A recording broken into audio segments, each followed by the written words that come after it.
Boa tarde, bom dia, boa noite pra galera que tá me assistindo. Eu não sei qual vai ser o horário que você vai estar vendo esse webinário. Se você chegou aqui, você já leu meu e-book, então já vou lhe parabenizar por ter lido o e-book, por ter acessado. Pessoal, hoje eu quero falar sobre princípios sobre educação financeira. São princípios simples para que você saia de uma pessoa que não tem noção do que é, de como funciona, para uma pessoa que já sabe o que é ter uma educação financeira e começar a moldar a sua, começar a aplicá-la. O que é ter uma educação financeira? O primeiro passo, que é um dos mais importantes, é ter controle sobre a entrada e saída do seu caixa.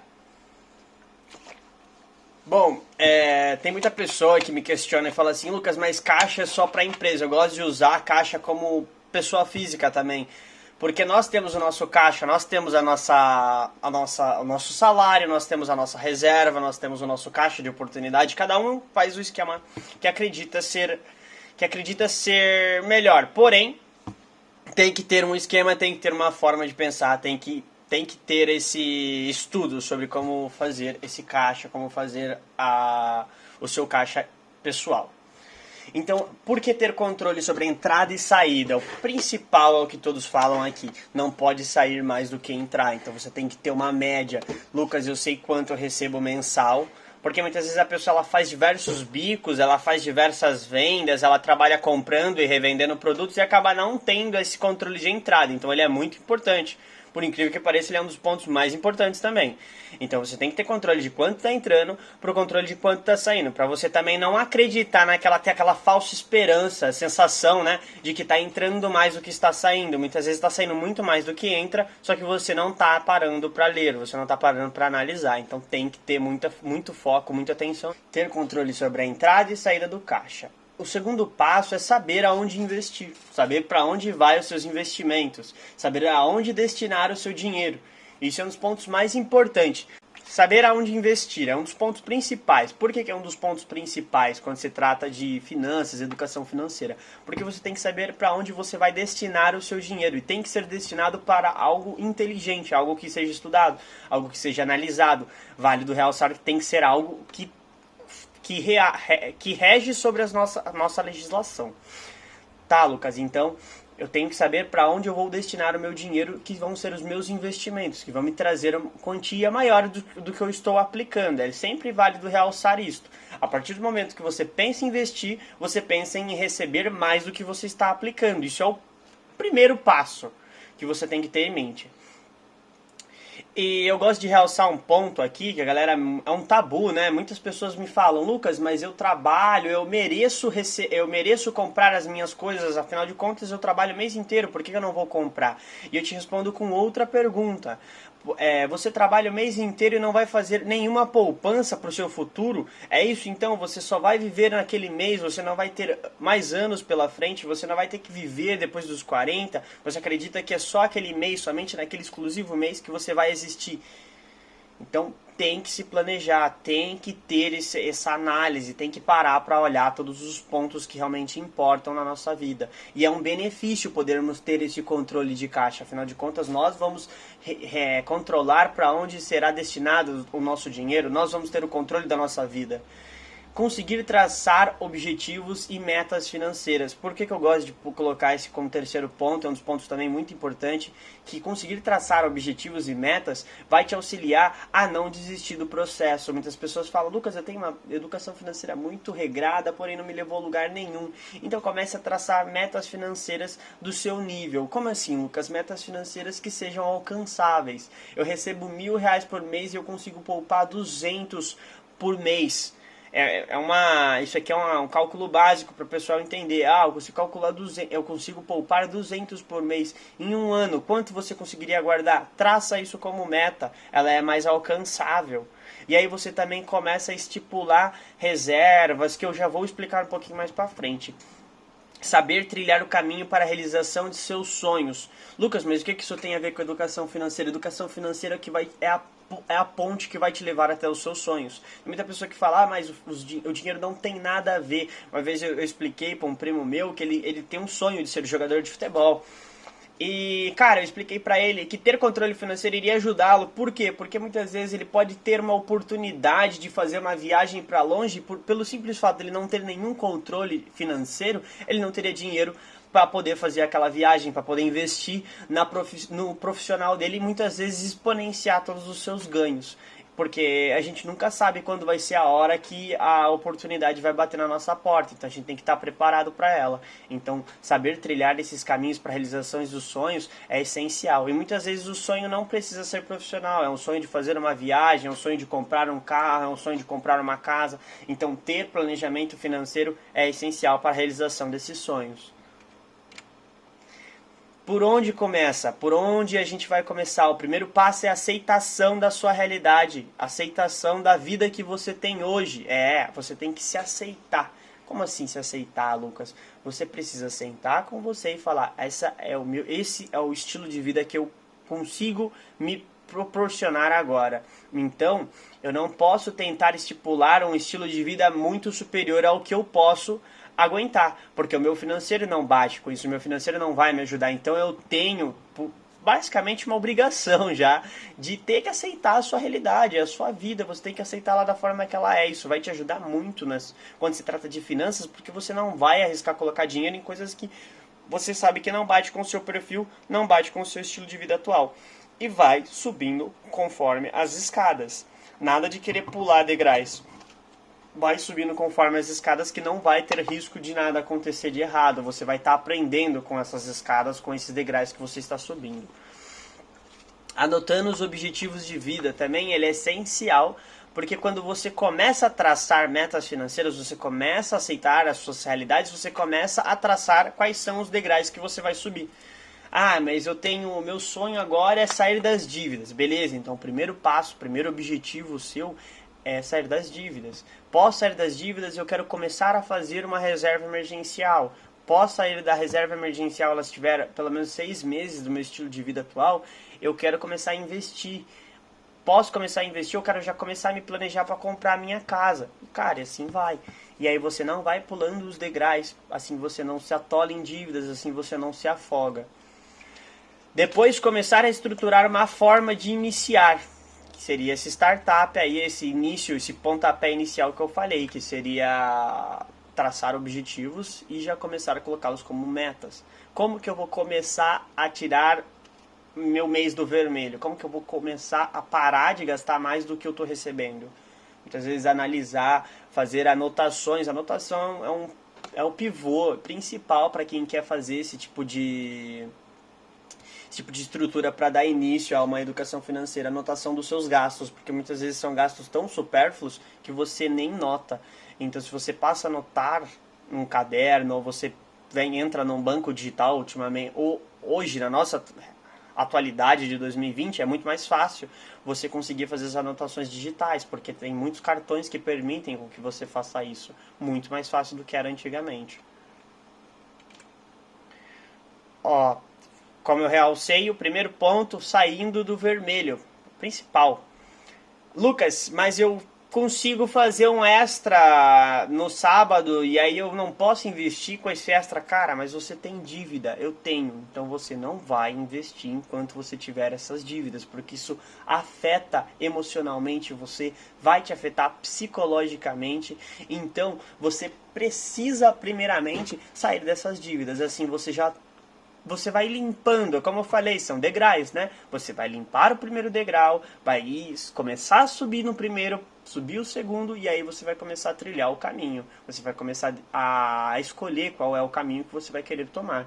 Então, o primeiro passo é não investir se você tiver dívida.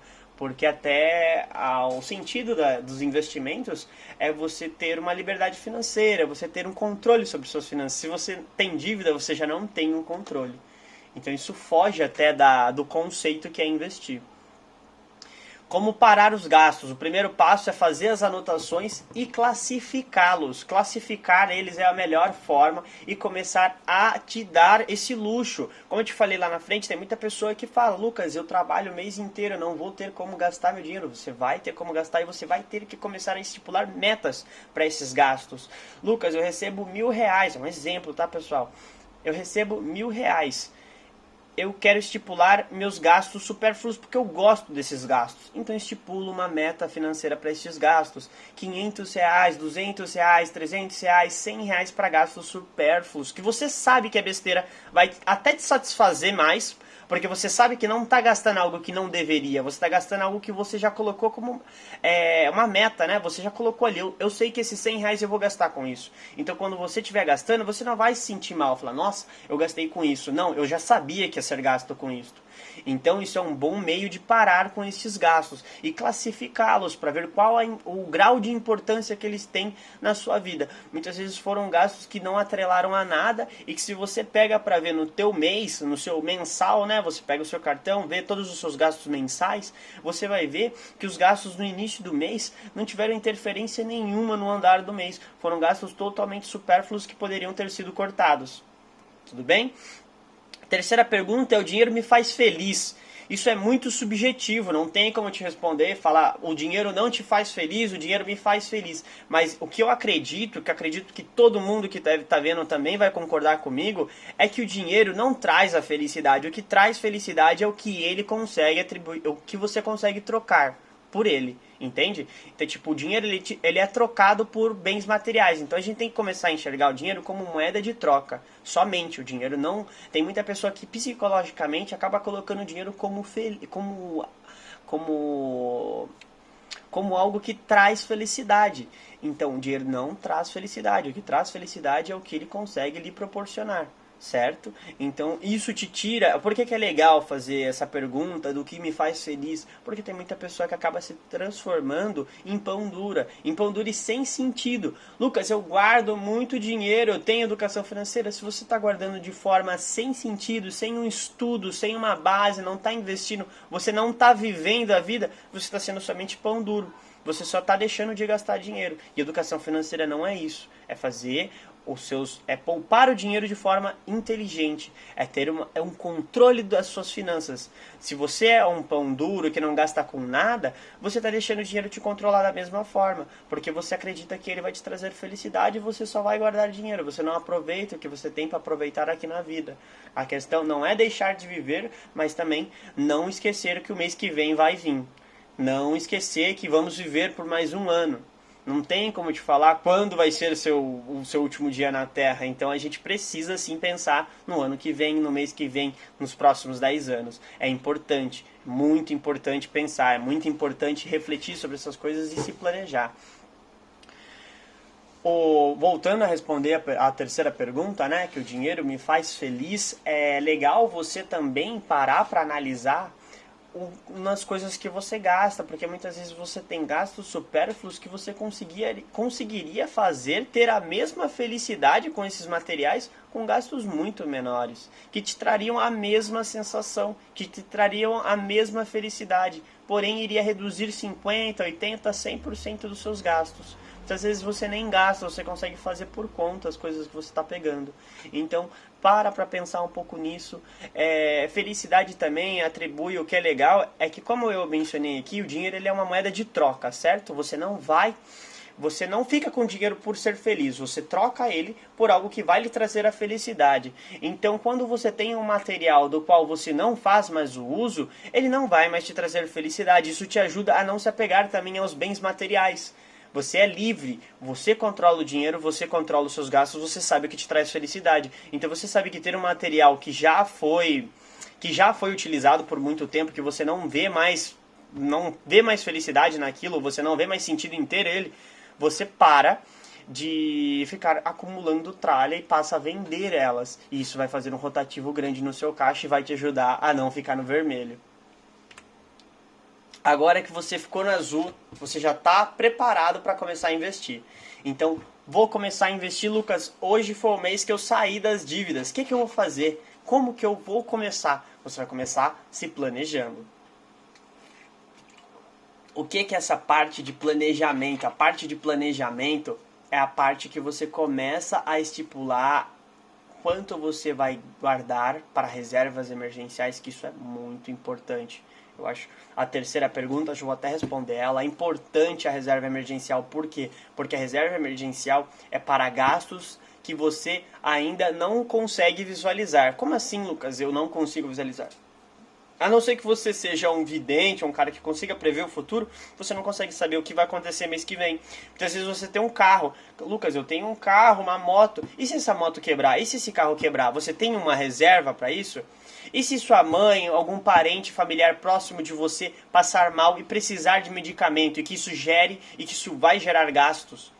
O que você vai fazer? Você vai recorrer ao gratuito, que tem como, infelizmente vão ter pessoas que não conseguem, mas a partir do momento que o seu caixa tá azul, que você tá recebendo mais do que tá gastando, é legal pensar nisso, porque muitas vezes no mês que vem, no ano que vem, você já não vai mais ter, pode não estar no mesmo trabalho, pode não estar na mesma situação que está agora, você pode ter algum parente próximo doente, então você vai ter essa reserva emergencial para estar ajudando a pessoa, para estar se ajudando, para dormir mais confortável, porque você sabe que se amanhã a casa sua pegar fogo, você tem uma reserva para poder viver pelo menos uns 6 meses de aluguel, uns 6 meses em um lugar fora. Então isso é legal, isso te conforta e te faz até viver mais feliz. Você vai ter uma vida mais saudável, porque você não vai ter ansiedade de pensar que você não sabe o que pode acontecer amanhã, isso vai te prejudicar. Isso vai te trazer uma paz interior maior. Parte de planejamento a gente estipula mais nesse sentido, reserva emergencial, depois começar a fazer um caixa e começar a estudar os investimentos. E a parte de traçar metas e objetivos, acho que eu já deixei bem claro no primeiro slide lá, então acho que eu não vou repetir, mas só para trazer mais uma clareza, a parte de traçar metas e objetivos é você estar colocando os degraus do qual você vai subir e começar a pensar neles melhor. Que é, eu quero primeiro fazer a minha reserva, conforme eu vou fazendo a minha reserva, eu quero começar a investir, Lucas, porque por hora eu acredito que não vai acontecer nada, e eu tenho um pai ou uma mãe que pode me ajudar se caso acontecer. Eles estão dispostos a me ajudar. Então eu vou começar a fazer os dois juntos, eu quero começar a estudar de forma mais inteligente. Então, cara, são pessoas e pessoas, não tem como eu falar qual é o método financeiro para se ter uma educação financeira assertiva para todos. Cada caso é um caso, então eu não consigo te falar especificadamente como vai ser. Agora que você pode investir o seu dinheiro, o primeiro passo é investir com cautela, procurar pessoas que já investem. Esse vídeo vai estar no YouTube, então pelo meu canal você consegue acessar o meu Instagram. Se você me chamar no direct eu vou estar respondendo, eu vou estar te ajudando com questões referentes a investimento. Eu tenho um grupo hoje, nós conversamos sobre investimentos, nós falamos sobre ações, investimentos em renda fixa, conversamos sobre tudo. Então se você quiser participar, entra lá no meu Insta e me chama no direct. Procurar saber os custos que seus investimentos têm e ter planejamento sobre eles. Todos os investimentos acabam tendo um imposto de renda. Renda fixa, renda variável, eles têm alguns custos. São taxas de corretagem, taxas de impostos de renda, taxas sobre a venda das suas ações. O Tesouro Direto ele tem uma taxa de permanência, uma taxa de custódia da BMF, que é a nossa bolsa.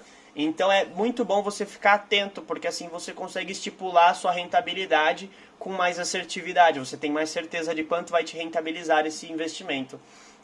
E conhecer aonde está inserindo o seu dinheiro para você dormir sossegado. Lembra que eu falei lá no meio? Você está investindo para ter uma vida mais saudável, para ter uma vida melhor, para não ter mais ansiedade, para não ficar mais nervoso, para não ficar mais estressado. Então conhecer aonde você está inserindo o seu dinheiro vai te trazer esse conforto. A questão é, Lucas, eu estou correndo riscos que você tem que ter conhecimento de quais são. Se você não tiver, você vai ficar ansioso, vai ficar nervoso, não vai saber o que está acontecendo e não vai te deixar dormir à noite. A intenção não é essa. A parte de investimento com cautela já é para aniquilar a terceira opção, mas eu coloquei ela porque ela é muito importante. E eu vejo muita pessoa injetando dinheiro em coisas que viu o amigo fazer, ou a tia fazer, o tio, ou viu um cara que cresceu na vida fazendo isso e quer fazer igual, porém ele não parou para estudar, ele não buscou pessoas que fazem isso, ele não se questionou. Ele foi injetando dinheiro sem tomar posse do conhecimento de como é fazer esses investimentos. Investir com cautela, então, é a parte principal. Procura pessoas que já investem, questiona, pergunta. Eu vou de novo falar, vai estar meu Instagram, me chama, vamos conversar e vamos tentar vamos tentar trazer o máximo de conhecimento possível para as pessoas que querem investir, que querem ficar cada vez melhor nesse quesito financeiro. Pessoal, espero ter ajudado nesse pontapé inicial que vocês vão ter aí nessa carreira de finanças. E agradeço a todos que ficaram até aqui, até agora. E não esqueçam de deixar o like, e é isso. Obrigado, tchau, tchau.